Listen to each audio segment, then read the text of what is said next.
Atrium, pour demain, c'est à la fois faire un lieu ouvert sur la ville, un lieu d'échange et en même temps un lieu de concentration et un lieu de traitement du livre, un lieu de nouvelle configuration des données, de l'archivage, de la mémoire. C'est tout ça à la fois. Ce nouveau bâtiment assez futuriste dans son architecture va véritablement donner une nouvelle dimension à ce très beau campus. Si on se réjouit bien sûr de ce bâtiment, c'est pour la qualité des activités qui vont y être proposées.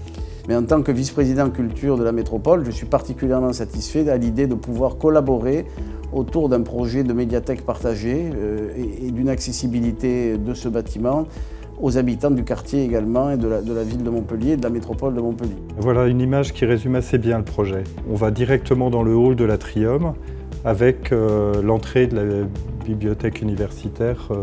On continue dans ce qu'on a appelé le surf, dans tout ce rez-de-chaussée, ce glissement de plis qui accueille tout le monde dans des pentes improvisé et qui finalement est aussi un lieu de l'apprentissage. Nous avons en discussion le partenariat d'ouvrir aux usagers du quartier comme aux usagers de l'université l'accès au réseau de médiathèques de la métropole de Montpellier qui est un réseau de 15 médiathèques.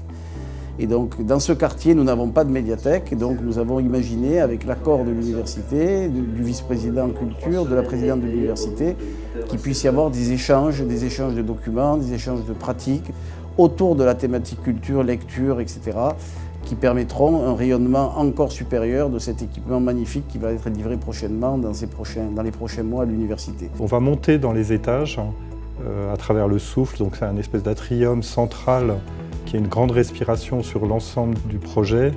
Les salles de lecture s'ouvrent directement donc sur ce souffle, ce patio intérieur. On peut sortir avec les livres, on est toujours dans la bibliothèque même si on passe à l'extérieur. Le moment où ces campus ont été pensés, la ville n'était pas dans la forme qu'elle a actuellement. Elle a rattrapé petit à petit les campus. Et aujourd'hui, il faut retisser réellement un lien entre la ville proche, la ville-centre, le centre-ville de Montpellier et les campus. Je pense que c'est la construction de ce type de bâtiment qui va participer à la création de ce lien avec la ville nouvellement bâtie autour des campus montpelliérains. La rencontre entre le conservateur de bibliothèque universitaire et le directeur général des médiathèques va ouvrir de nouvelles pistes de collaboration entre l'université et la métropole, ce qui est très satisfaisant pour l'ensemble des acteurs culturels du territoire. Donc de belles promesses et de beaux enjeux à venir, à n'en pas douter.